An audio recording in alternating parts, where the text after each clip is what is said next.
The race for the White House entering a new phase. Vice President Harris wrapping up the Democratic National Convention last evening with her presidential nomination acceptance speech.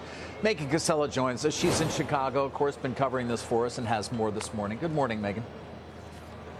Hey, David, good morning from Chicago, where we have made it to Friday. Democrats a few miles from here are breaking down the United Center after that fourth and final night of the convention wrapped up. And it was as big of a party as we saw from the Democrats all week long. Once again, it was a mix of celebrities and elected officials giving speeches. And there was somewhat of a focus, more than any other night, on themes of foreign policy, on the need to keep the U.S. secure, and on standing up to dictators. Vice President Harris touched on all of that in her speech. It was one part biography. She spoke about being part of the middle class when she was growing up. She connected that to her policy agenda, and she started to elaborate at least a little bit on some of those economic plans that we've been talking about all week. Take a listen.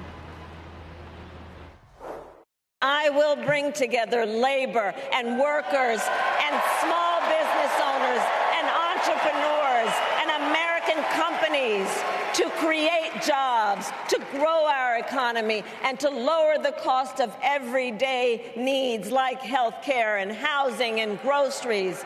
We will provide access to capital for small business owners and entrepreneurs and founders.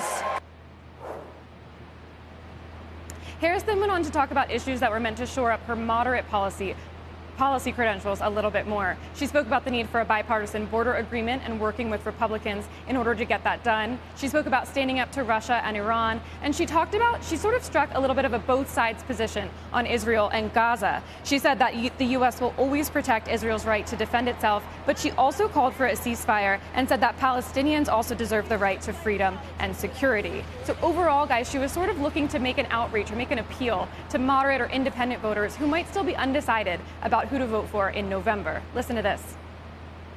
I know there are people of various political views watching tonight, and I want you to know I promise to be a president for all Americans. Now, one of the main messages we heard from center stage this week, guys, was for Democrats not to get complacent or overconfident, that they have to keep putting in the work between now and November. Harris has just about 10 weeks left. We're going to hear her have to start laying out more of a policy agenda. She'll have to start answering more media questions. The hard part, guys, is really coming from here. Back to you. Okay, Megan Cassella. Megan, thank you very much. What did you think of this speech? I actually thought it was a decent speech personally. I mean, it kind of more or less kept me interested. A lot of generalities, I think, is the general review in terms of specific policies. I guess not unexpected, right, that you wouldn't get specific policies down to any sort of granular level in a speech like that. But to your point earlier, Sarah, that's sort of what we're going to be waiting for. Whether or not we get it, I think, remains unclear. It may be viewed by the Democrats as an opportunity to sort of keep talking about things at a 10,000-foot level as opposed to getting more granular on certain issues. Yeah, some of the write-ups today talk about how she really didn't mention her race or her gender, not leaning heavily on that, wasn't afraid to go into immigration and the economy and reproductive rights.